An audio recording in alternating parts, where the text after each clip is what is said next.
केंद्र आणि राज्य सरकारच्या चुकीच्या धोरणांमुळे 26 जीवनावश्यक वस्तूंचे दर सर्वसामान्य जनतेच्या आवाक्याबाहेर गेलेत. दिवसेंदिवस या महागाईत वाढच होत चालली आहे.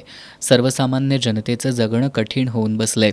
त्यामुळं वाढती महागाई कमी करावी आणि सरकारनं शेतकऱ्यांना नियंत्रित दरात खत पुरवठा करावा, अशी मागणी शेतकरी कामगार पक्षानं केली आहे.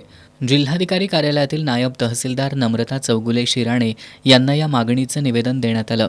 त्याचबरोबर रेशन धान्य नियमाप्रमाणे वाटपात नियमितता आणावी, शाळांना दिल्या जाणाऱ्या मध्यान्ह भोजनामध्ये फक्त भाताबरोबर आमटी दिली जावी, अशा या निवेदनात करण्यात आल्यात.